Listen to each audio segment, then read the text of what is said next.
Hoy es un día difícil para mí de la predicación, porque estoy en una confusión y en una lucha con Dios. Y entonces realmente lo ideal fuera no haber predicado, pero por alguna razón no sé qué, algo no sé cómo ponerme de acuerdo internamente. Estoy confuso. Entonces se lo digo no para confundirlo a ustedes o quitar fuerza, sino para sentirme un poquito menos hipócrita, ¿verdad? Y quizás apelar un poco a lo que hemos cantado hoy, ¿verdad? A la misericordia de Dios. Y que la palabra de Dios que está fuera de nosotros, que nosotros no podemos torcerla, nuestra conducta o actitudes no va a cambiar la palabra de Dios, seguirá siendo verdad por encima de nosotros, que ella pueda fluir y pueda trabajar en el corazón de nosotros, ¿verdad? En el mío, para arrepentimiento y para cada uno de ustedes y aún los amigos que están aquí presentes. Gracias. El tema, como decía la semana pasada, es un tema difícil. Es el tema quizás más complicado para el ser humano, pero que encierra mucho de nuestra lucha interna en nuestro corazón y nuestra lucha con Dios. La semana pasada estuvimos viendo la introducción del capítulo 9, versículo 1. Realmente tenía deseo de tener todos estos versículos, pero quiero que me ayuden yendo conmigo lo más que se pueda, porque este es un tema que hay que abundarlo mucho para tratar y dejar que el Espíritu Santo nos hable y que nuestro corazón esté en paz. Decía el apóstol Pablo, comenzando, que él tenía una gran tristeza y un continuo dolor en su corazón, ¿verdad? Porque parte de su pueblo Israel no había aceptado a Jesús, lo había rechazado. Entonces, él dice que él estaría dispuesto a ser desarraigado de la fe con tal de que su pueblo hubiera aceptado a Jesús completamente, mostrando su gran conciencia y claridad de lo que significa la salvación de Dios, ¿verdad? Y entonces se hacía una pregunta que podía salir en el pueblo, en el corazón del judío. Entonces ha fallado las promesas de Dios a Abraham, de que su descendencia iba a ser una gran nación en la cual iba a ser de bendición a todas las naciones del mundo. Y él dice no, porque la nación física, aunque fue receptora de todas las bendiciones, de la palabra, aún de la genealogía del Mesías, aún de todo lo que recibió de los profetas, aunque había recibido todo esto, esta nación, la parte física, no representaba el pueblo de Dios. El pueblo de Dios, el Israel espiritual, está basado en otro parámetro que no es lo físico. El hecho de pertenecer a la parte a la descendencia de Abraham no significaba que tú pertenecías al pueblo de Dios. Tú estabas en la nación que estaba recibiendo la bendición. Este elemento es muy importante porque no solamente se puede aplicar a la relación entre una nación. Muchas veces podemos pensar que por raza, cultura, familia, qué sé yo, denominaciones, doctrina, forma, eso puede indicar quién es el pueblo de Dios. Hay un solo parámetro puesto por Dios para indicar que tú eres parte del Israel espiritual. Y eso no lo puede afectar ningún ser humano. Ni yo puedo adjudicarme ningún tipo de orgullo, ni pensar que hemos atrapado a Dios y ya sabemos cómo es que Dios funciona. Dios es un ser libre, en su pleno ejercicio de libertad y voluntad. No son aquellos que pertenecen sino lo que pertenecen a la nación o pertenecen a una familia o una denominación, a una cultura, a una forma, a una raza, sino lo que son del Israel espiritual. Y uso dos ejemplos para hablar de eso. Uno fue el de Ismael, ¿verdad? Y él le dice a los judíos, mira, los dos son hijos de Abraham, sin embargo, la promesa sigue por uno de los dos. Y quizá podían decir, bueno, pero está bien, pero era que Ismael era hijo de la esclava y quizá por eso. Entonces él usa otro ejemplo de Esaú y Jacob, que salen del mismo padre y de la misma madre. Y sin embargo, aún el que tenía el orden, que era el primogénito, que era el que tenía que recibir la bendición, Dios desde antes de nacer dice que el mayor iba a servir el menor y que iba a seguir la línea por a través del menor. ¿Por qué? Nadie sabe. Nadie sabe.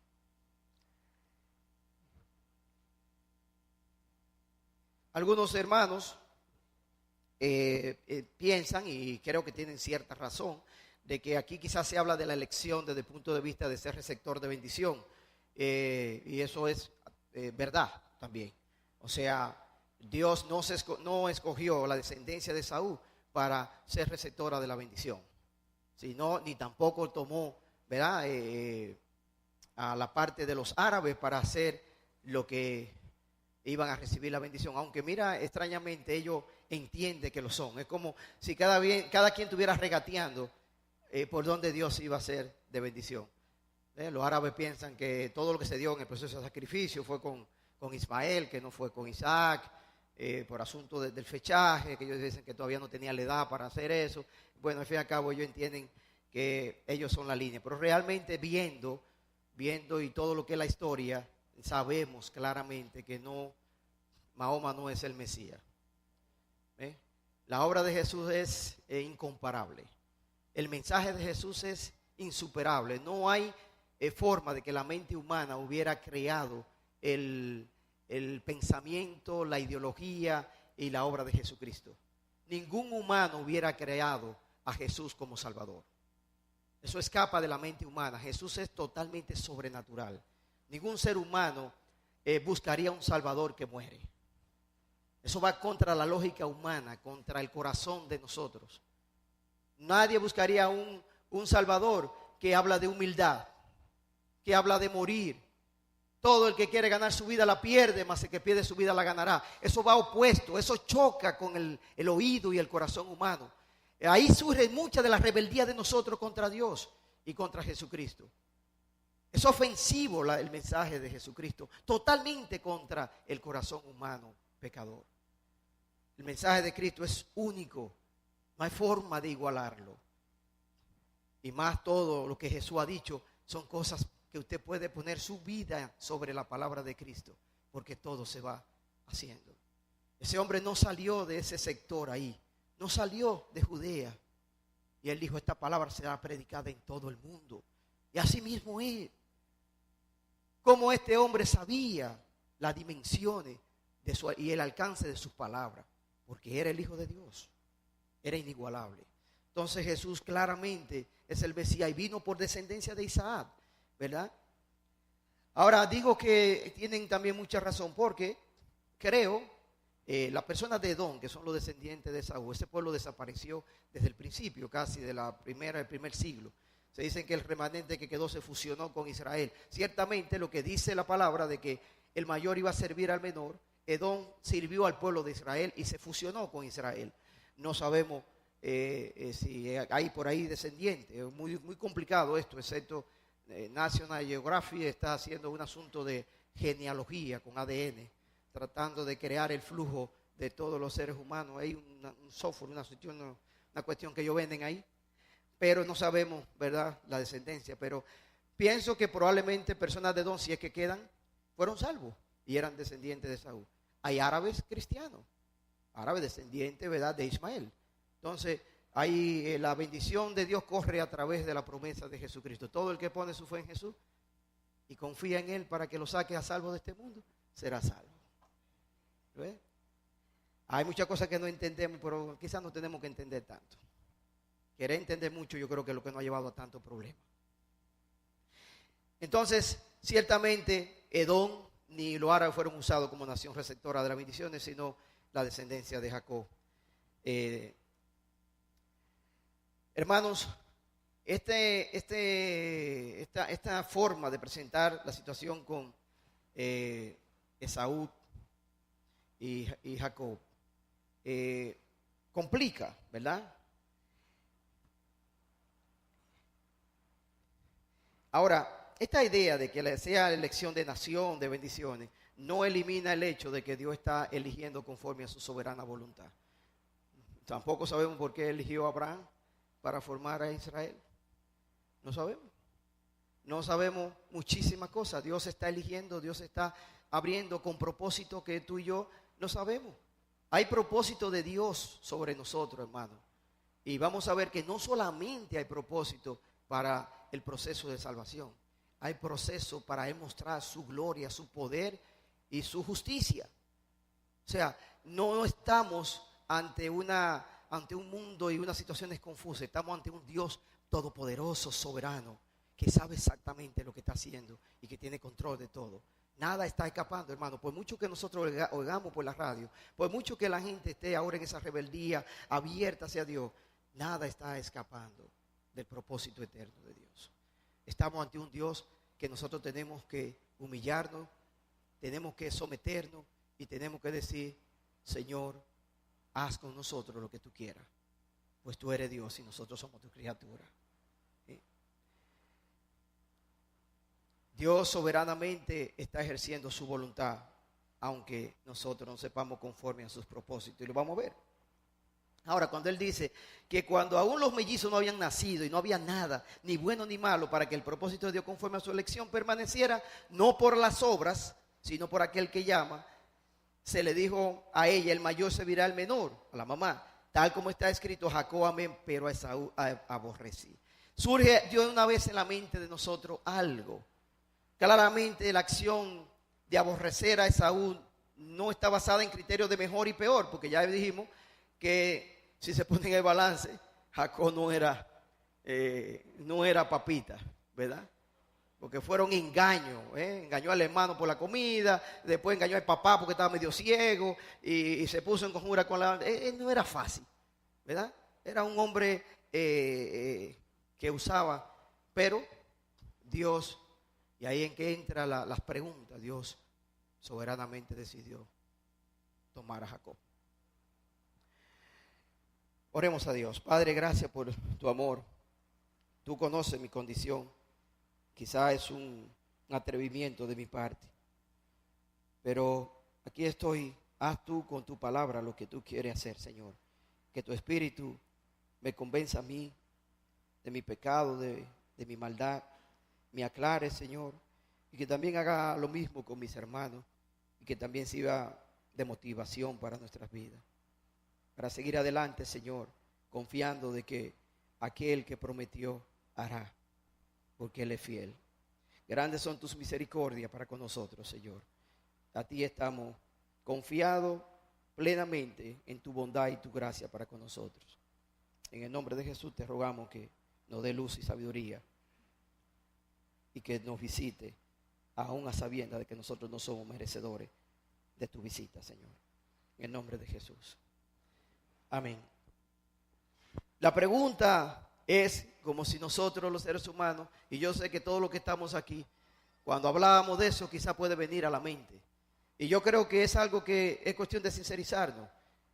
La pregunta es que en nuestro corazón, sin nosotros quizá hacer hacer un pensamiento muy profundo, surge algo: ¿qué le es lícito hacer a Dios? ¿Tú has pensado en tu corazón que tú piensas que hay cosas que a Dios no le son lícitas? Porque nosotros lo cantamos y decimos que Dios es soberano, que Él es todopoderoso, que hace lo que quiera, bla, bla, bla, bla, bla, todo. Pero en el fondo de nuestro corazón hay algo que nosotros entendemos que hay algo que Dios no entiende del asunto. Y me remonto a Job. Este hombre tan fiel, tan justo, y está en esa situación, unos benditos amigos que cualquiera le volaba la cabeza, una enfermedad, arrancándose el día entero, con sarna. Este hombre perdió todo, su hijo, sus hijas, todas sus posesiones, una miseria total, una mujer atacándolo. Y este hombre, un desastre, y en un momento él dice: si tú me permitieras ir a tu presencia y yo te explicara mi situación, yo sé que yo saldría exonerado. Lo que ocurre es que tú no sabes. Tú no sabes y en el fondo cada uno de nosotros entiende que Dios no sabe. Que hay una falta de algo en Dios, no sabemos qué es. Pero en el fondo hay algo en nosotros que pensamos que tenemos que explicarle a Dios. Y por eso le he puesto, ¿es lícito hacer a Dios? Porque la pregunta a la cual Pablo viene en el capítulo 9, versículo 14, ¿qué diremos entonces? ¿Que hay injusticia en Dios? Porque decidió tomar a Jacob en vez de Esaú. Piénsalo en tu corazón.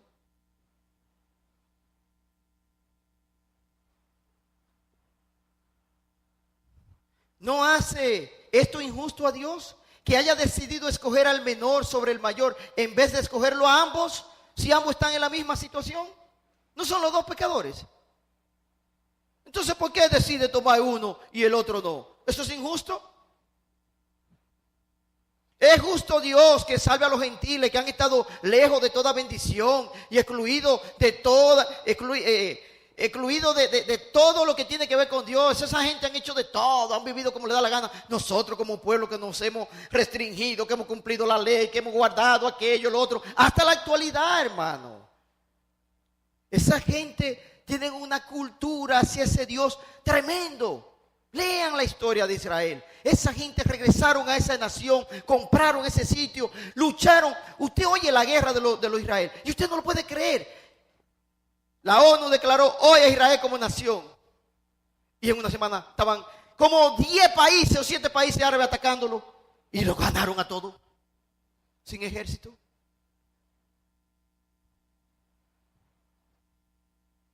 Pero esa gente son terribles. Mira, a Egipto lo ganaron como 3 veces a Egipto. Y le quitaron el monte Sinaí, se lo quitaron 20 veces. 3 veces lo quitaron, 2 veces.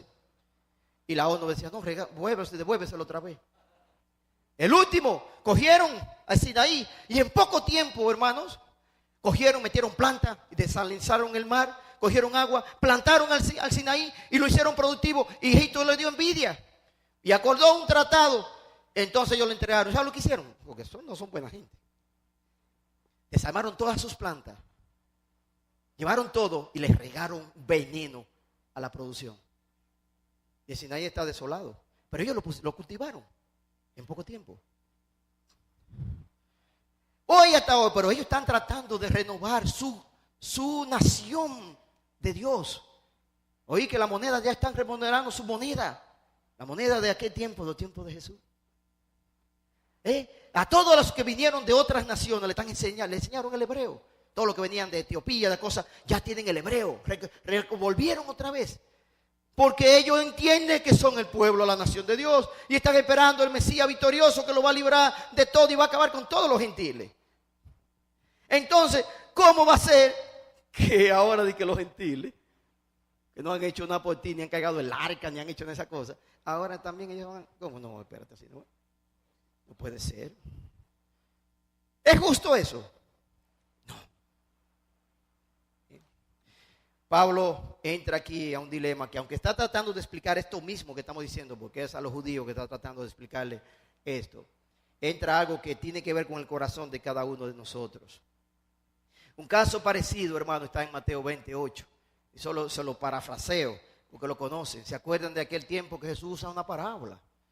Que vino un hombre, era un empleador, un dueño de una finca, y él contrata a uno en la mañana, como a las 6 de la mañana, después llega otro como a las 9, a las 12, lo contrata, y llega otro como a las 3 de la tarde, lo contrata, y llega otro casi ahí, lo contrata. Entonces dice, págale. Empieza del último al primero, y viene al último, y le paga lo que él había tratado con cada quien, lo que le iba a pagar, le paga. El que había trabajado un poquito más dice, bueno, a mí me va a tocar más, le paga lo mismo. Viene que y le paga lo mismo, a todo el mundo le paga lo mismo. Entonces surge en el corazón, injusto. Y yo trabajé más que él. Injusto, ¿por qué? Yo te estoy dando menos de lo que te dije que te iba a dar. Yo te estoy pagando lo que te dije. Y yo no puedo hacer con mi dinero lo que yo quiera.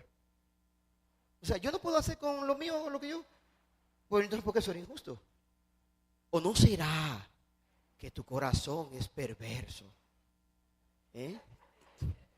Y en vez de gozarte que el Señor bueno está repartiendo todo su dinero a todo el mundo, lo que tú tienes es envidia.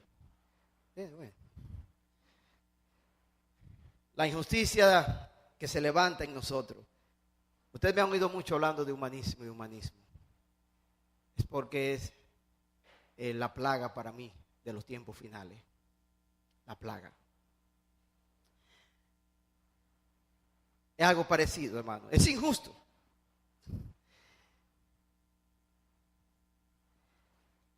Quieren igualar a los judíos a los gentiles. Ahora una pregunta. ¿Es injusto o no? ¿Qué tú piensas?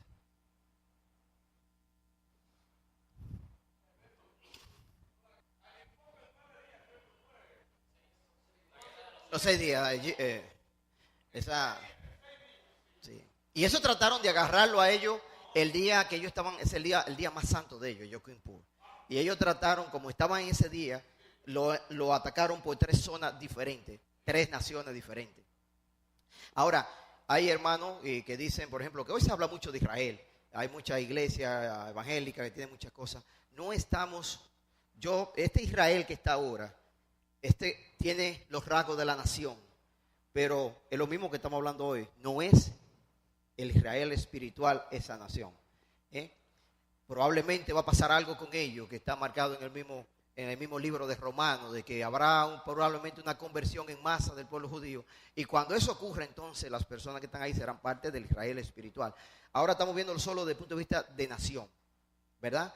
Porque no vamos nosotros a tener un juicio desequilibrado, porque el mensaje del Israel espiritual sigue siendo el mismo. El que cree en el Señor Jesucristo será salvo, ya sea árabe, israelita, hindú, tailandés, indonés. Eso no tiene nada que ver, chino. Israel tendrá su propósito como nación probablemente por los acontecimientos que estamos viendo, ¿verdad? Sencillamente con humildad ver y esperar lo que Dios va a hacer con este pueblo. Ahora, ¿qué le es lícito hacer a Dios según la visión humana? Según tú, ¿qué a Dios le es lícito? Esa es la gran lucha en el corazón humano. Dios puede elegir, no puede elegir. Dios puede castigar, no castigar. Hay algo en el corazón de nosotros que nos indica que podemos entrar a esa discusión con Dios. Pablo está tratando de sacar esto quizás de la mente de los hermanos judíos, de aquellos judíos, de los judíos que no entendían esto. Quizá este sea uno de los puntos que enfrente más a los hombres con Dios, hermano. Esto sea la lucha más grande que existe en el corazón humano. La rebeldía y el orgullo del hombre delante de Dios son de las características que más definen el pecado que está en el corazón humano. Hay algo dentro de nosotros que no sabemos, pero que define esa palabra, el pecado, que es como un puño, es algo que está contra Dios. Es que no soportamos las cosas como Dios la ha hecho y como la hace. Es como algo que hay en nosotros que se levanta contra eso. Pensemos en el Génesis. Coman de todos los árboles, pero no de ese. Pero de todos pueden comer, pero no de ese. Y la serpiente le dice, que dice que no coman de los árboles, habla un chiste de mentirita, pero era uno solo. Y le dice, bueno, pero que cuando coman de ese, él va a saber, o sea, Dios lo está engañando a ustedes. Lo que pasa es que él sabe que si comen de ese van a ser como él. Oiga, yo no he visto una verdad. Por eso es que el Génesis, aunque digan que una cosa, lo que dice el Génesis representa exactamente el corazón humano hasta la actualidad. Y eso es horrible, o sea, tiene que haber un grado de veracidad en este libro total, porque está diciendo, definiendo el corazón humano desde hace miles de años. Hay una lucha, hay un deseo de escondernos, es que está ahí. En ese capítulo usted lo lee y refleja la actitud de nosotros. ¿Cómo nos escondemos? ¿Cómo culpamos? ¿Cómo hacemos ese juego de vida? Queremos ser como Dios. Y no le permitimos a Dios que nos diga cómo se deben hacer las cosas.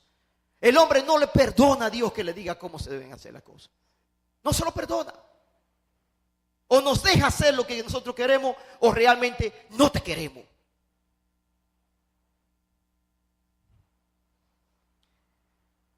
Nada levanta en nuestro corazón una actitud de disputa cuando se le atribuye a Dios total soberanía.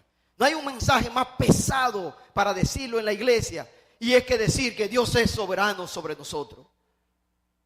Eso levanta el corazón de nosotros, algo que se levanta, porque Dios no puede ser soberano sobre nosotros, sobre todos los aspectos del ser humano. Es soberano sobre lo moral, es soberano sobre las relaciones sociales, sobre el matrimonio, sobre funciones de género, sobre nuestras responsabilidades. No es casualidad que en estos días parece que nadie está satisfecho con nada.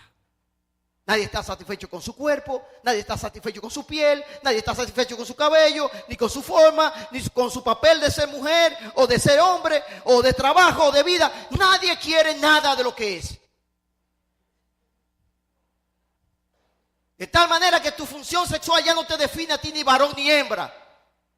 Porque la idea es, tú no sabes hacer las cosas.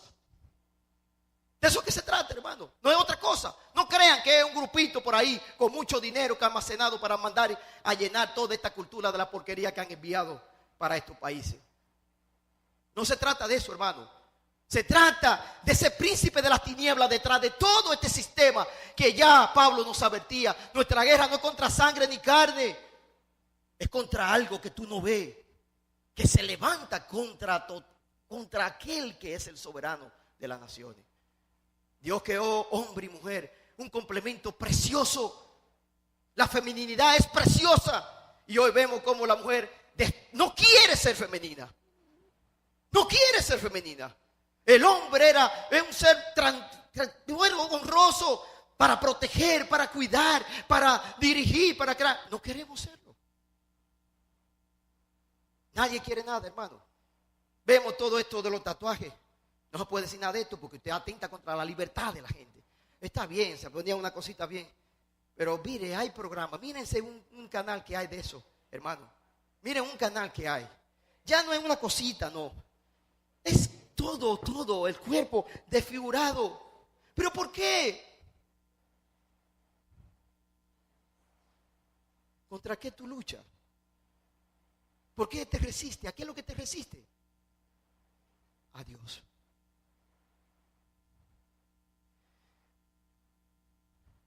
Nadie está más cerca de Dios que aquel que decide no resistirse a Él, hermano. Nadie está más cerca. Todos conocen la historia de Joni Eareckson, esta mujer que sufrió ese accidente. Cuando esta mujer quedó parapléjica, su primera reacción, bueno, ¿cuál iba a ser? Una muchacha jovencita. Y quedar que solamente podía mover su boca.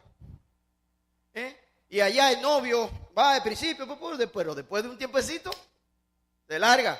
Le van los hermanos y oran ahí, sana. Y no se sana. Y después está ahí, sola en su situación.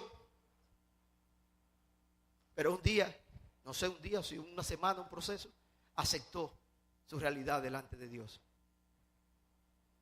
¿Qué ha hecho esta mujer, hermana, con sus limitaciones? Yo he dicho, sumamos toda la iglesia de Santiago y no han sido de bendición, como ella es mujer sentada en una silla de ruedas, predicando y cantando a Dios con una alegría que nosotros no tenemos, que caminamos y hacemos de todo. Y Dios la bendice. Usted ve sus cuadros, su pintura, y usted no puede creer que lo haya hecho con la boca. Y canta. Por poco una de sus canciones va al Oscar. Pero todo año muchísimos países reciben sillas de ruedas. ¿Cuánta gente está recibiendo a sillas que se la adaptan a su propia necesidad? Nosotros aquí hemos tenido, aquí en la Bautista de viene, cada año viene un grupo de ellos. Y sabrá uno cuántas cosas más. Aparte de todos los seminarios, todas las cosas que hace. No se resistió a una realidad tan dura y tan fuerte como esa. ¿Y qué ha hecho Dios? Al que se humilla, Dios lo levanta. ¿Ve? Pero peleamos contra él, no lo queremos. Quizá muchos de los que estamos aquí tenemos lo mismo, hermano. Todos sabemos lo difícil que es a veces entrar a discutir la verdad o cualquier punto que tenga que ver que Dios ha dicho con nuestra vida. Eso es horrible, esa cosa. Más vale a veces dejarlo pasar por ahí. Pero Pablo dice, no, de ninguna manera, no hay injusticia en esto. Dios es libre de tener misericordia o de endurecer. dejar en su pecado al que Él quiere. ¿Nos pese a nosotros o no nos pese? Hermano, tú y yo somos criaturas con una rumba de ignorancia sobre las cosas. Carecemos de muchísimas cosas que no entendemos. Dice el apóstol Pablo, porque él dice a Moisés, tendré misericordia del que yo tenga misericordia y tendré compasión del que yo tenga compasión. Así que no depende del que quiere ni del que corre, sino de Dios que tiene misericordia.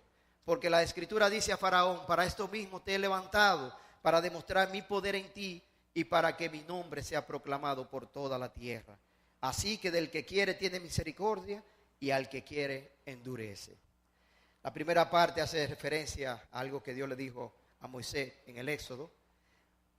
Y es interesante que Éxodo 33, para los que quieren leerlo, 33:1, que él le dice, entonces el Señor dijo a Moisés, anda, sube de aquí, tú y el pueblo que has sacado de la tierra de Egipto, a la tierra de la cual juré a Abraham, a Isaac y a Jacob, diciendo a tu descendencia, la daré.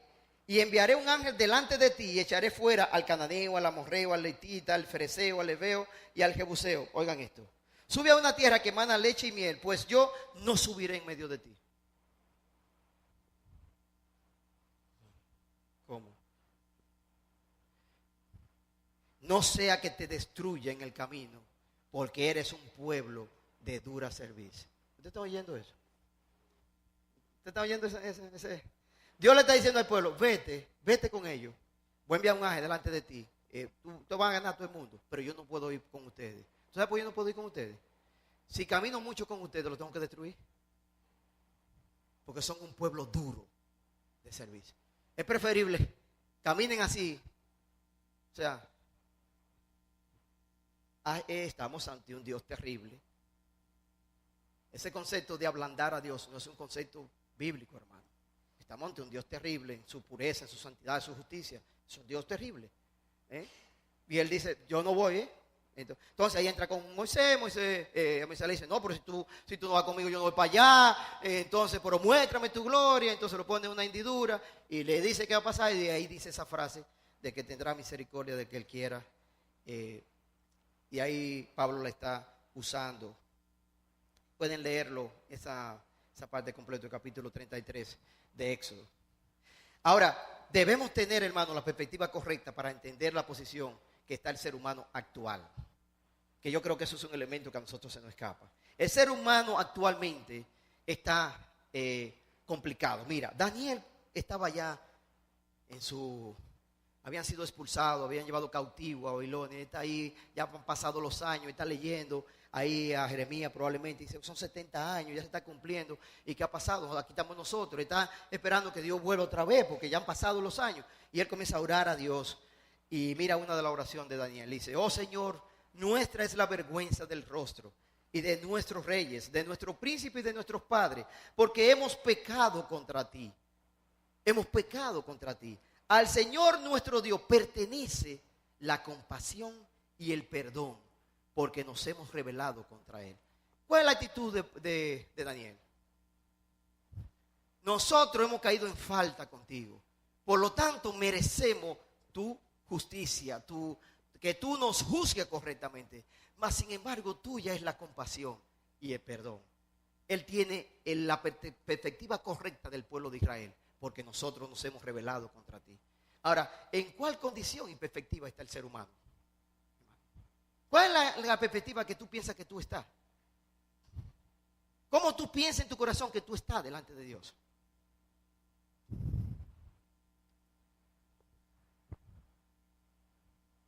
Si una perspectiva correcta, nosotros no entendemos mucho estos tipos de porciones de las Escrituras. No lo entendemos, hermano. Y aunque hay muchísimas cosas que no vamos a entender tampoco. O sea, hay cosas de estas que no entiendo tampoco. Pero la parte básica de lo que Pablo está tratando de decirnos a nosotros, no nos entendemos. Nosotros tenemos un entendimiento correcto sobre la humanidad. Somos, hermanos, merecedores del infierno.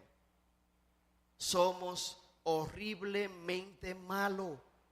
No hay bueno, no hay ni siquiera uno.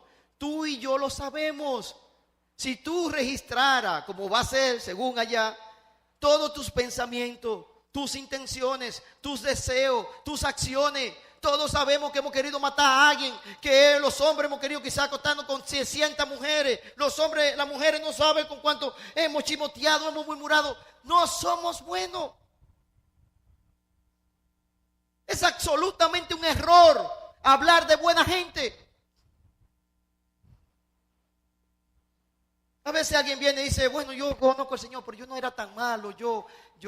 El Señor siempre, uno lo ve y dice, todavía falta un poquito más del Evangelio. Hasta que tú no te veas horriblemente mal, tú no vas a verlo horriblemente bien. No sé si esa palabra a Jesucristo. Y no sería horrible, sería, pero no estoy haciendo algo ahí, ustedes saben lo que estoy haciendo. Hasta que tú no pises el lodo y tú te estás hundiendo en él y dices, sálvame, tú no sabes de la gracia y la misericordia de Dios. Hasta que una gente no se ve ahogándose y que ya no le queda más respiro, él no va a saber lo que vale una mano en ese momento, pasarlo para levantarlo de ahí.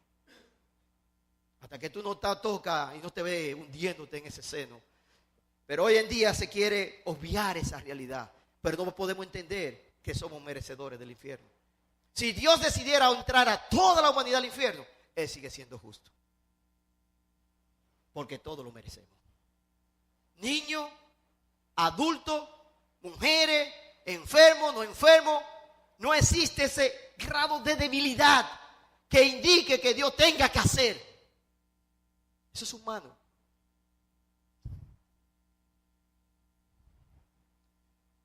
Todo lo que Dios haga por seres humanos pecadores cae dentro del rango de misericordia, gracia, amor, perdón, compasión. ¿Es duro escucharlo? Sí, a mí yo soy primero. Pero nadie va a salir a salvo, hermano, en base a unos conceptos errados. No hay justo a un uno. Pablo ya lo ha dicho, lo leímos en los anteriores capítulos. Ya Pablo se encargó de poner a judíos gentiles bajo la misma condición y decir, no hay quien busque a Dios. Nuestro pensamiento, nuestros deseos nos acusan constantemente. ¿Cómo tú vas a estar delante de un Dios tan santo, que al pueblo que ama le dice, es mejor que no vaya contigo para no destruirte? Y dice, no depende del que quiere ni del que corre, sino de Dios que tiene misericordia. El corazón arrepentido, hermano, y redimido reconoce que la salvación le pertenece a Dios, hermano. El deseo y el esfuerzo son necesarios, pero se requiere la misericordia de Dios para la salvación. Se requiere. No es del que quiere ni del que corre. El que quiere es el deseo. Yo tengo el deseo. Y el que corre, que hace el esfuerzo, sí. Hay versículos que nos indican, 1 Corintios 9:24, que no habla de correr, 1 Corintios 9:26, no habla de correr, de esfuerzo, Filipenses 2:16, Filipenses 3:14. Por tanto, yo de esta manera corro, 1 Corintios 9:26, no como sin tener meta, de esta manera peleo, no como dando golpe al aire. Uno pelea, uno se esfuerza, uno lucha, pero siempre tiene que tener la conciencia que la salvación le pertenece a Jehová. Por eso hay que pasar más tiempo orando cuando estamos clamando por el alma de alguien. Hay que pasar más tiempo orando que haciendo.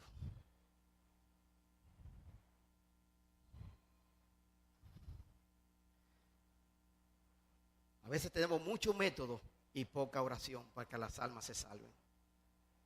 Hay que pedirle a Dios que nos abra las puertas, hermano. Porque ustedes saben lo que es avivamiento.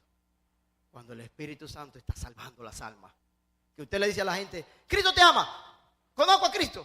Y levantan y una vez se arrepienten. Una vez tuvimos una zona así nosotros en Gurabo. Uno iba y hablaba, la gente se arrepentía. Y todo el mundo estaba convirtiendo, todo el mundo convirtiéndose. Hay un avivamiento, el Espíritu Santo está convirtiendo a las personas. Pero hay momentos en la vida, hermano, que usted hace 20 planes. Y lleva música y hace cosas. Y que aparece un alma. Y para usted mantener esa alma en la iglesia tiene que hacer un esfuerzo enorme. Y hacer la cosa y la cosa. Porque usted siente la pesadez como si nada estuviera ocurriendo. Pero usted se ha matado y usted está haciendo y haciendo y hay cosas. Por eso el apóstol Pablo dice, oren por mí para que Dios me abra puerta.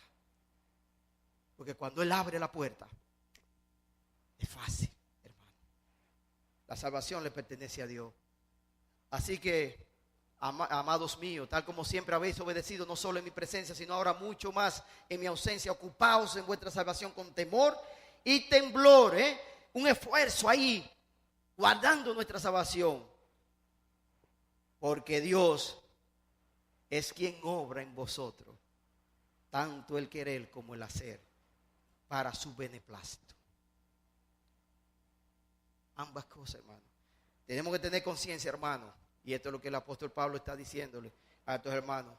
Dios tiene compasión del que quiera. Podemos orar quizá 50 años por una gente, y Dios, la última palabra la va a tener Dios. David duró 8 días ahí, 5 días, 6 días, orando por su niño inocente, porque el pecado fue de él, orando ahí para ver si Dios le salvaba el niño. Pero Dios decidió llevárselo. Se llevó el niño. Pero mira, Dios no hay quien lo entienda. Esa mujer que David coge como mal, en su pecado, un pecado cruel, horrendo, un pecado innombrable, porque es adúltero, fornicario, asesino, mentiroso, traicionero, traicionó la fidelidad de sus hombres. Ese hombre era tan fiel, 1000 veces más fiel que David. Ese hombre, cuando David lo manda a buscar para que se acueste con la mujer, para decir que era de él hijo, ese hombre se queda en la puerta ahí de David, ahí. Pero vete para tu mujer. ¿Cómo yo voy a estar con mi mujer si los hombres están peleando allá en la batalla? ¿Cómo yo puedo tener disfrute mientras el pueblo está peleando? Y ese bárbaro de David le hace una carta para que lo pongan en el lugar donde sabe que lo van a matar, y le da la carta a ese mismo hombre.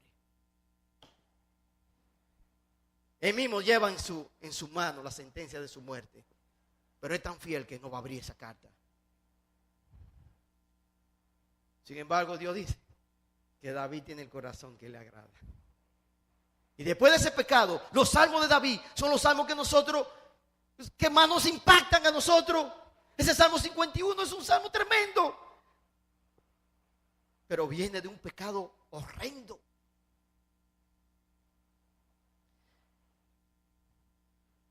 ¿Quién entiende a Dios? Pues mira, pues de esa mujer, el próximo hijo, ¿quién es? Salomón. De esa mujer, tenía cuántas mujeres, pero de ahí viene la genealogía de Jesús, del bendito pecado. ¿Alguien entiende a Dios? Hermanos, estamos ante un ser que tenemos que aprender a callar y amar, porque Él nos ama y no entendemos por qué. Pero estamos ante un ser incuestionable, un ser que escapa de cualquier pensamiento de nosotros. Dice la palabra, ustedes han leído ahí, hablando de que la salvación es de Dios, dice, corrigiendo, segunda de Timoteo 2:25, corrigiendo tiernamente a los que se oponen, por si acaso Dios les da el arrepentimiento. Tú y yo tenemos que actuar con amor, paciencia, predicar el evangelio, orar para ver si Dios le concede el arrepentimiento a las personas. Hermano, el arrepentimiento de la salvación es un milagro. No es porque llenemos la iglesia. La iglesia la podemos llenar como un club, con muchas actividades, muchas cositas bonitas, muchas cosas. Pero llenarla de cristianos es otra cosa. Eso le tiene que hacer el Espíritu Santo. Y eso se lleva oración y alineamiento con Dios. Y dice, y volviendo en sí, escapen del lazo del diablo, habiendo estado cautivos de él para hacer su voluntad. Así están todos los que no conocen a Cristo. Los cristianos redimidos allí en Apocalipsis, que dice, clamaban a gran voz diciendo, la salvación pertenece a nuestro Dios. Soy allá cuando tenemos la salvación. Cuando veamos a Dios y al Cordero, como decir, tuya es la salvación. ¿Estamos aquí por qué? Porque tú nos has salvado. Estamos aquí alabando tu nombre y cantando porque tú nos has salvado. Porque nosotros no teníamos forma de estar aquí.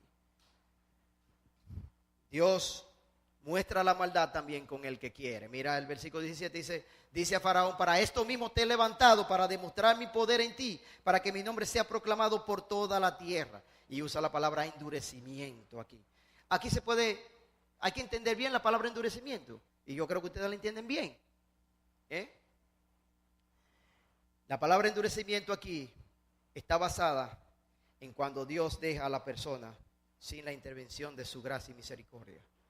Cuando Dios no interviene en la vida de una persona, hablando de criatura pecadora, esa persona tiende a ir por un proceso de endurecimiento natural.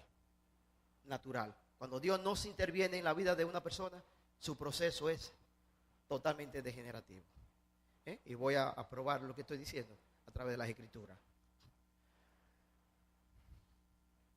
Dice el Salmo: yo el Señor, Salmo 81:10, soy tu Dios que te saqué de la tierra de Egipto. Abre tu boca que yo la llenaré. Entonces, ¿saben, verdad? El sistema boca viene de ahí ese versículo. Abre tu boca que yo la llenaré. Pero mi pueblo no escuchó mi voz. Israel no me obedeció. Por eso los entregué a la dureza de su corazón, para que anduvieran en sus propias intrigas. Cuando Dios deja, hay un gran peligro en la vida de la persona.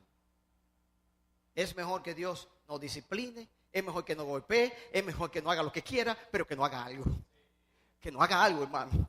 Aunque sea que no ponga con los pies para arriba, pero si no hace algo, todavía podemos decir: ay, todavía se interesa por mí. Porque cuando eso no ocurre es un peligro, hermano. Es un peligro. Tenemos que tener cuidado con eso.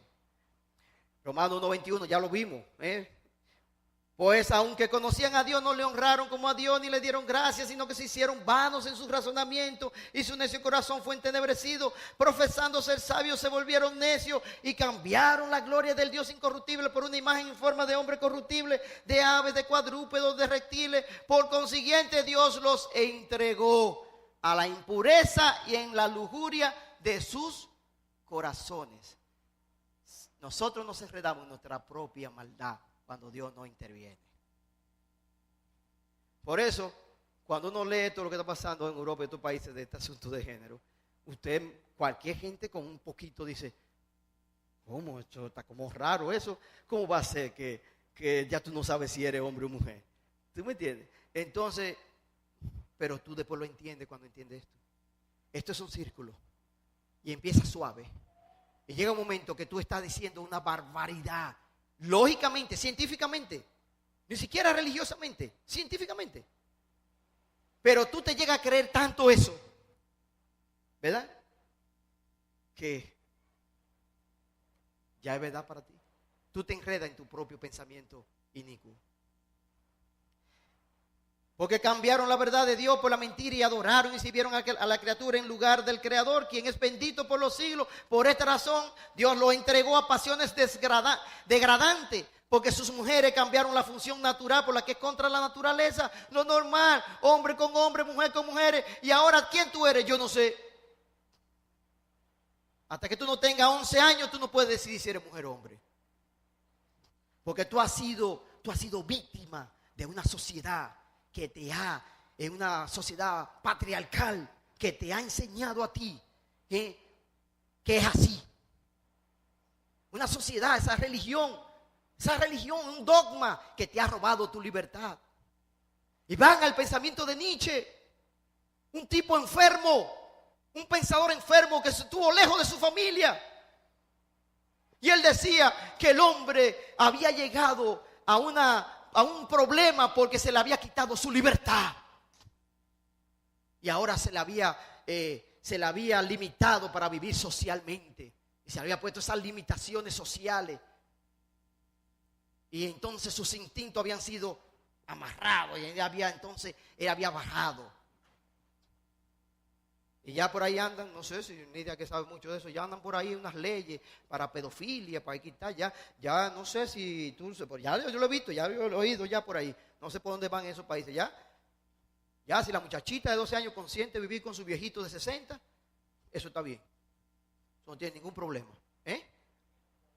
Aquí no, vamos a dejar que el Señor nos alargue un chin más esto hasta que uno se muera, ¿verdad? Pero hay una rumba de cosas. Ya esto de animales, un día de esto, todo esto, de tal, esto se va a hacer normal, hermano. Antes era una enfermedad, eso era un concepto, problema psicológico que tú tenías, había que tratarte. Ahora ya no, hermano. No se atreve usted a decir que es un problema de eso. No usted debe decir que es un problema de eso. Usted cae preso. Usted no sabe. Enseñar esto hace un lío, hay que aprovechar estos tiempecitos. Después habrá que tirarlo con un papelito a la enseñanza. Anónimo. Anónimo ahí. Hermano, por si acaso, ahí está el papelito, ¿sabes? Esto es lo que Dios dice de estas cosas. ¿Verdad? Hermano, tened cuidado, no sea que alguno de nosotros haya, decía en hebreo, tened cuidado, hermano, no sea que en alguno de vosotros haya un corazón malo de incredulidad para apartarse del Dios vivo. Antes exhortaos los unos a los otros cada día, mientras todavía se dice hoy, no sea que alguno de vosotros sea endurecido por el engaño del pecado. No es Dios que está, somos nosotros mismos que nos vamos a endurecer. Lo único que Dios, de alguna manera, se silencia y deja que tú camines. Es horrible. Lo que espera es una expectación de juicio, hermano. Cuando Dios se retrae en la vida de una persona, lo que le espera a esa persona es una expectación de juicio final. Y dice, para esto fue que yo te levanté a este faraón. Dentro de todos los malos o los hijos de ira, no significa que fuera peor. Que Dios decidió tomar este bendito faraón, que era igual que todo, para manifestar lo que estaba en el corazón de él. Y entonces, cuando ese corazón de él se manifestara, entonces el poder de Dios se iba a manifestar. Dios quiso mostrar su poder y su gloria con este faraón. ¿Qué fue lo único que tuvo que hacer? Presentarle la oferta al faraón y dejar al faraón que tomara su decisión. En cada decisión que el faraón tenía que tomar, su corazón se volvía más duro, porque su propio pecado lo enredaba. Dios reclama el derecho de escoger a quien Él quiera para mostrar su gloria y su poder, y no está en manos de nosotros, hermano.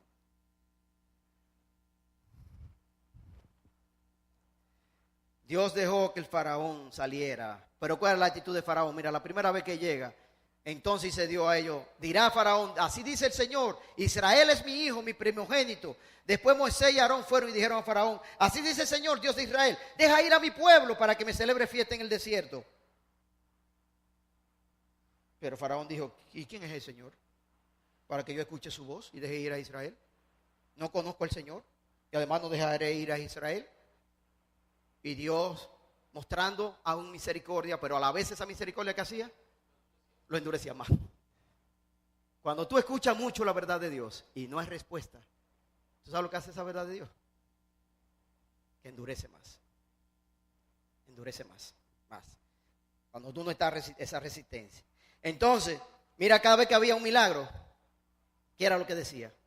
Cada vez que había una de las plagas, decía... Encontramos esta frase, pero el corazón de Faraón se endureció y no los escuchó. Hasta el momento que perdió a su primogénito. Pero después que pierde el primogénito y pasa el dolor, ve que el pueblo se va y le cae atrás al pueblo. Entonces perece con la nación. Hermanos, no estamos ante un Dios castigando a justos. Ni estamos ante un Dios, está castigando a personas pecadoras. Mira, ¿se acuerdan de Sodoma y Gomorra? Moisés negociando con Dios. Dice Dios que va a destruir a Sodoma y Gomorra. Y dice a Abraham, y le dice a Abraham, pero tú vas a matar los justos con los injustos. ¿Y si hay 50 justos?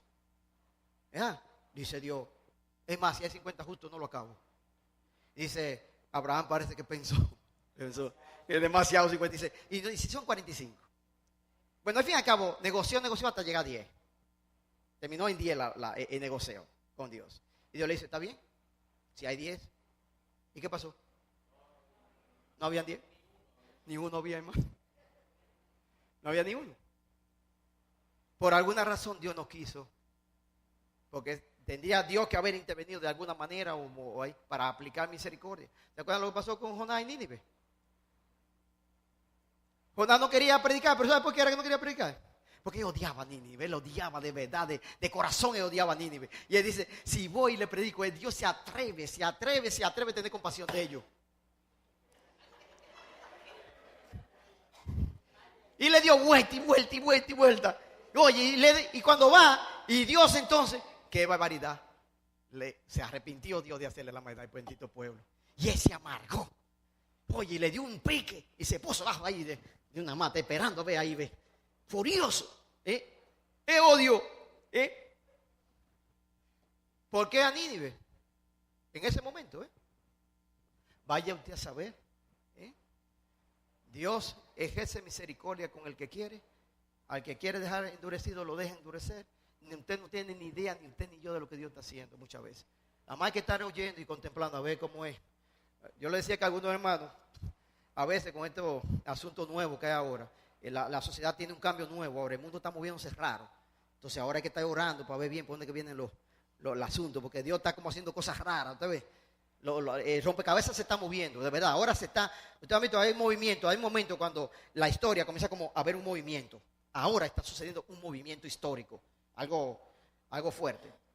Y entonces le digo, porque le decía a una hermana con el asunto de Trump, y quizás me meto en un lío aquí, pero lo digo, Trump es un monstruo, aparentemente. Muchas iglesias cristianas y evangélicos ven a Trump como, ¿verdad? Y he visto que muchas iglesias, pues, hacen una comparación entre Trump y Obama. Obama es muy buena gente, Obama es un tipo chévere, un tipo humanista, un tipo bien. Pero yo me encuentro un poco extraño, porque a veces yo le decía a una hermana del colegio donde voy, le dije, mira, que una pregunta, ¿y cómo es que tú piensas? No, Obama, es que Trump, y yo le digo, pues yo no entiendo bien, porque miren una cosa, Trump parece ser un instrumento de Dios, raro, aunque nos afecta a nosotros los latinos. Porque déjame decirte, nosotros también no hemos sido cosas buenas, hermano. Nosotros hemos complicado ese país. Yo conozco gente que todos los hijos son americanos y viven aquí. Son todos americanos y viven aquí. Entonces, ¿quién pagó todas esas partes, todas esas cosas? Eso lo pagó el gobierno, todo ese asunto. Y hay gente que vive de eso. Yo tengo unos sobrinos que duró casi 2 años trabajando en una bodega y no prestaba porque le daban una ayuda de que por desempleado. ¿Tú me entiendes? O sea, nosotros no somos fáciles. No crean ustedes que somos popitas, ¿no? Pero Trump viene y es un tipo tosco, tipo, oye, cualquiera no puede, como digerirlo bien. Ahora mira, usted sabe lo que son las ONG, ¿verdad? Las ONG son unas asociaciones que el sistema ha usado últimamente de una forma de insertarse en los países. La ONG te entra, por ejemplo, buscan a 2 o 3 personas que tienen una afición y ellos les pasan dinero y lo mantienen. Esas personas están ahí para calvildear, sería la palabra, calvildear en todos los sentidos un tipo de decisión que se quiere ejercer. En Latinoamérica se dio un caso con el caso de Obama, y es que Obama invadió a Sudamérica y América con este tipo de ONG, con el asunto del aborto y la homosexualidad. De tal manera que casi todos los países de Sudamérica han tenido que aceptar. Aquí porque hay un show ahí entre la Iglesia Católica y la cosa que mantiene como en juego trancado. Pero la presión ha estado aquí. Ahora que cuando Trump llega, ¿sabes lo que hace Trump? Le quita la ayuda a esa ONG. Le quita la ayuda a la ONG. No envíe dinero.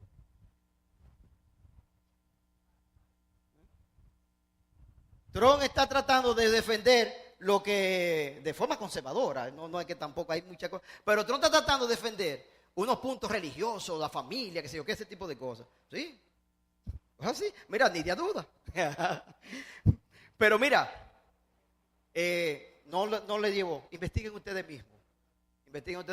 Pero ¿qué es lo que pasa? Que Obama y Clinton pasan suave. Tú no lo digieres suave. Pero léense en la posición de Hillary Clinton con el aborto. Búsquenselo por internet e investiguen eso. Búsquenselo. O sea, este loco, Trump, hizo un movimiento en Jerusalén que nadie sabe. Solamente un loco como él podía hacer eso. Cogió la embajada y la metió en Jerusalén. Y tú dices, pero este tipo es loco. Ahí metió su embajada y dice que la capital ahora es Jerusalén de Israel. Dice, o sea, Ahora, cuando usted te ve cosas así, no seamos ligeros, hermano, porque no son ni sangre ni carne. Hay una lucha espiritual que se está dando, que usted y yo no quedamos más que estar ahí viendo, ni apoyar, ni no muy para allá. Uno hay que quedarse como el que conoce al Señor y dice, Señor, tuya es la obra. Déjame ver para dónde que tú vas, porque tú estás como girando algo. No se entiende bien cuál es el asunto. O sea, lo que quiero decir, que un personaje como Trump no debería de ganar en un país como Estados Unidos. No debió haber pasado. Eso no es como un déjà vu, ¿qué le llaman? Un déjà vu, no, el déjà vu es como se repite, pero cuando hay un fallo, no, el déjà vu es como un fallo del sistema. Un fallo del sistema, o sea, Trump es un fallo del sistema. De verdad, es un fallo del sistema. Entonces uno dice, pero ¿por qué fue el fallo? Entonces uno busca la razón. Pero bien, no tienen que creer como yo en eso, de verdad. Si le gusta Obama, está bien, o Clinton. A mí no me gusta ninguno, me gusta Cristo, pero está bien.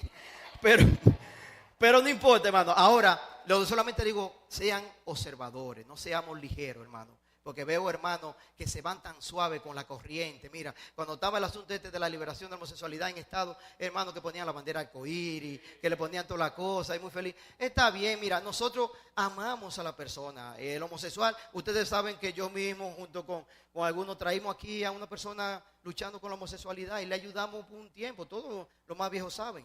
Y nos esforzamos para tratar y le buscamos trabajo y le hicimos de todo, ¿verdad? Y lo amamos hasta donde podíamos. No, la idea no es juzgar, ni reírse, ni burlarse. Eso no nos toca, porque si el cristiano hace eso, no entiende tampoco la verdad de Dios, ni el amor de Dios. Pero no seamos tan prestos para entender lo que está pasando en el mundo, porque nuestro Dios es un Dios que se mueve raro, se mueve a veces que uno no entiende bien los movimientos de Él.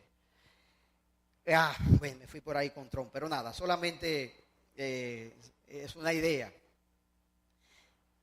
Mira lo que dice Pedro. Pero los cielos y la tierra actual están reservadas por su palabra para el fuego, guardado para el día de juicio y de la destrucción de los impíos. Pero amados, no ignoréis esto, que para el Señor un día es como 1000 años y 1000 años como un día.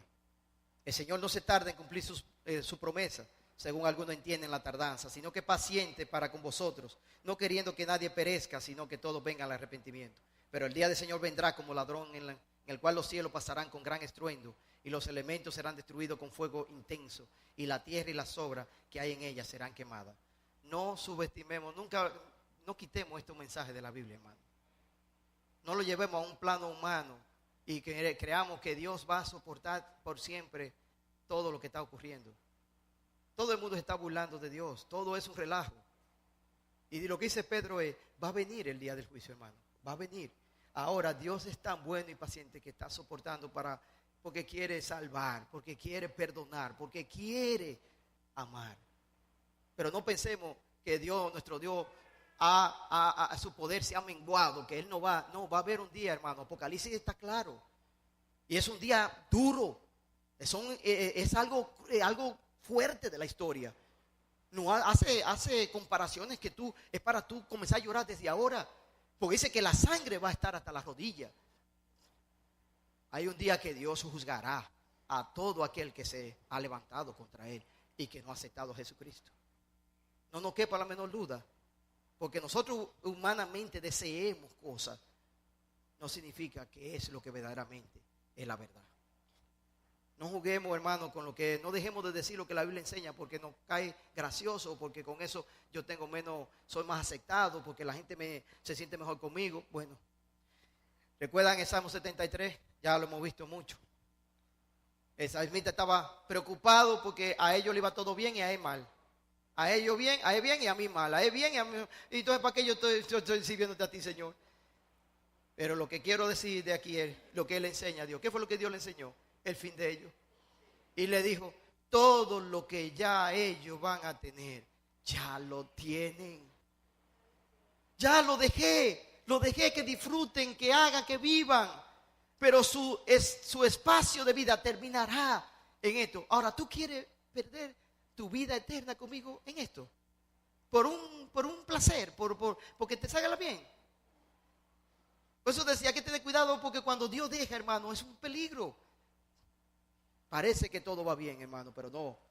Dice el que levantó a Faraón para mostrar su potencia y para que el nombre de Dios sea anunciado por toda la tierra. ¿Cuánta gente ha mencionado el nombre de Dios y la potencia por lo que pasó con Faraón? Ciertamente lo que él dijo que iba a hacer con Faraón se ha cumplido. Hermano, ya termino. Ay, me fui lejos, pero que esto si no se explica con muchas cosas, como que no se entiende bien y puede quedar como confundido. La otra pregunta era, ¿le es lícito a Dios reprocharme? Porque ¿quién puede resistirse a su voluntad? Entonces, dice, me dirá entonces, ¿por qué pues todavía reprocha a Dios? Porque ¿quién resiste a su voluntad? Si Él elige para salvación, entonces ya yo creo que estoy destinado a pecar. Ya Él no me puede decir nada porque Él es el que está decidiendo. Y Pablo dice, al contrario, ¿quién eres tú, hombre, que le contesta a Dios? ¿Dirá acaso el objeto modelado al que lo modela, ¿por qué me hiciste así? ¿O no tiene el alfarero derecho sobre el barro de hacer de la misma masa un vaso para uso honorable y otro para uso ordinario? Esta doctrina, hermano, es incompatible con la responsabilidad humana. Eso es lo que parece. Si Dios recoge, rechaza, perdona, castiga a quien le place porque se culpa aquello, que rechazado por Él no pueden menos que pecar y perecer. Algunos hermanos que piensan en esta porción también infieren que la condenación no es por los pecados de las personas y su rechazo a la persona de Cristo. Y dicen que Dios elige para condenación y salvación, hermano. Nosotros no podemos inferirlo de aquí, porque Dios elige entre los que estamos perdidos y deja al que es culpable. Dios no está, aquí no podemos inferir que Dios está eligiendo desde antes para condenación, porque la Biblia está llena del mensaje de que cada persona se pierde porque no acepta el mensaje de Jesucristo, porque no tiene fe en Dios. Y no podemos decir otra cosa. La Biblia nos habla de la elección de Dios, pero la Biblia nos habla que el hombre es responsable de aceptar o no al Señor. Claramente la Biblia enseña en otros lugares que las personas se pierden por rechazar a Cristo. Dice Romanos 10:11, ¿se acuerdan de esa escritura? Pues la escritura dice, todo el que cree en Él no será avergonzado. Porque no hay distinción entre judío y griego, pues el mismo Señor es Señor de todos, abundando en riqueza para todo lo que le invocan. Porque todo aquel que invoque el nombre del Señor será salvo. ¿Cómo pues invocarán a aquel en quien no han creído? ¿Y cómo creerán en aquel de quien no han oído? ¿Y cómo oirán sin haber quien les predique? ¿Y cómo predicarán si no son enviados? Tal como está escrito, cuán hermosos son los pies de los que anuncian el evangelio del bien.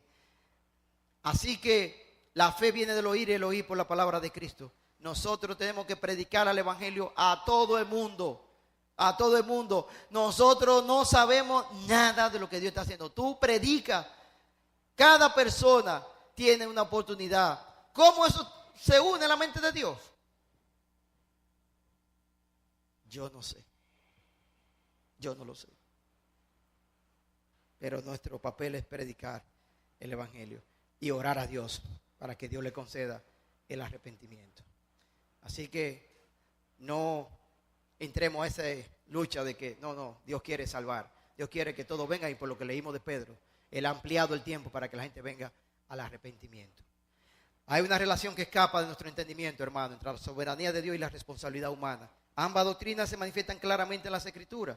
Entonces la pregunta no se hace inútil porque ya no estamos como no podemos hacer nada, ya todo, vamos a sentarnos todos y vamos a dejar a Dios que haga todo porque Él es el que va a decidir. Eso no es lo que hace inútil la pregunta. Lo que hace inutiliza esta pregunta que se hace es porque yo cuestiono a Dios. ¿Cuál es el cuestionamiento? Si Dios quiere hacer eso, que lo haga. Mi papel es orar y depender de Dios. Entonces la pregunta debería de ser, ¿qué debo yo hacer ante esa realidad? Si una persona aquí está compungida por su pecado, no, la pregunta no debe de ser, pero yo voy a seguir pecando porque no me ha elegido. La pregunta debe ser, ¿qué yo debo de hacer para hacer y recibir su compasión? ¿Qué fue lo que hicieron allí aquellos que estaban en Hechos? Cuando Pedro le dijo, ustedes mataron al Mesías, ustedes hicieron esto, y ellos en un momento dicen, y entonces, ¿y qué haremos? Arrepiéntense y crean en el Señor Jesucristo y será salvo. La misma pregunta muestra rebeldía, hermano, en nuestro corazón. Cuando yo pregunto, no, porque entonces, ¿por qué Dios? Porque ya tú estás mostrando tu rebeldía a Dios. Ahora la pregunta a veces, ¿pero Dios tiene solución para mí? Sí, Jesucristo, Jesucristo, Jesucristo, Jesucristo. Si tú estás oyendo a Cristo, tú tienes la oportunidad que el Señor te está dando. Dios es el alfarero, hermano, todo le es lícito hacer a Dios. En su, ¿cómo se dice? En su definición de Dios, porque me imagino que habrá cosas que Él no puede hacer, que Él dejaría de ser Dios, ¿verdad? Por ejemplo, parece que Él no puede perdonar a un pecador si no hay alguien que pague por él, porque tuvo que enviar a su hijo a morir por él.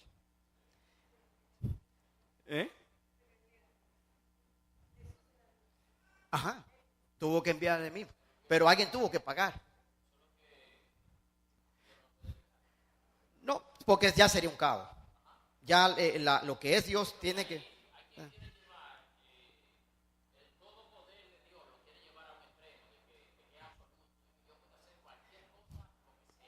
Y que se pudiera negar a sí mismo. No puede, no puede. Su esencia que lo definen a él son invariables, intocables. Dios será siempre el mismo hoy, ayer, hoy y mañana, porque no puede variar, porque dejaría de ser Dios. Entonces, bien, eso se entiende, creo. Aquí, hermanos, ya saben que se plantea la relación con Dios con la criatura, no con todas las criaturas, sino con la criatura pecaminosa. Esta relación que estamos hablando es la relación de Dios con la criatura pecaminosa, con la criatura que ha pecado, ¿verdad? Que es la que no tiene derecho. Bien, la justicia de Dios estaba clamando, hermano, porque Dios hiciera manifiesto su ira y poder contra todo lo que se han revelado contra él. Romanos 9:22, casi estamos terminando. Y que si Dios, aunque dispuesto a demostrar su ira, a hacer notorio su poder, soportó con mucha paciencia los vasos de ira preparados para destrucción. Es lo mismo que Pablo está diciendo. Dios ha estado soportando todo estos movimientos, todo lo que se dice de Dios, que Dios necesita, bla, bla, bla, bla, acá, pero toda la cosa, Él soporta, soporta, soporta, soporta. ¿Para qué? Lo mismo que dice Pedro, 9:23 y 24. Lo hizo para dar a conocer la riqueza de su gloria sobre los vasos de misericordia, que de antemano Él preparó para gloria. Es decir, nosotros a quienes también llamó, no solo de entre los judíos, sino también de entre los gentiles. Dios ha soportado todo para aquello que Él está mostrando misericordia. Él está aguantando para que personas vengan a ser receptoras de su misericordia.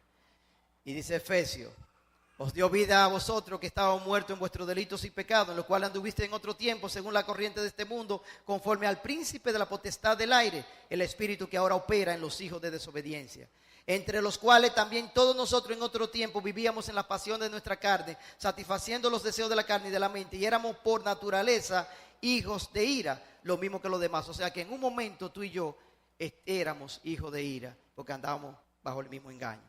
Pero dice, pero Dios, que es rico en misericordia por causa del gran amor con que nos amó, entonces nos dio vida en Jesús. Bien, hermano, tú y yo somos un milagro de Dios. Y esto es lo que yo quiero que se quede. Y quiero que quede en la mente, Dios es soberano, hermano. Él elige, Él juzga. Hay momentos que a ti te puede parecer que es exagerado lo que está pasando. Probablemente no entendamos, yo mismo no entiendo muchas cosas. Pero no nos toca a nosotros cuestionar a Dios, porque nosotros no tenemos la perspectiva de Dios. Nosotros no entendemos muchísimas cosas de Dios. Y solamente demos gracias a Dios por su misericordia y su amor. Como nuestros hermanos cantaron, hemos recibido su misericordia. Vamos a orar. Padre, gracias por tu palabra. Palabras duras para nuestros corazones y oídos, pero palabras necesarias, Señor. Porque a la vez que nos hacen temer delante de ti, también nos hace ser más agradecidos de tu misericordia y de tu bondad. Porque yo,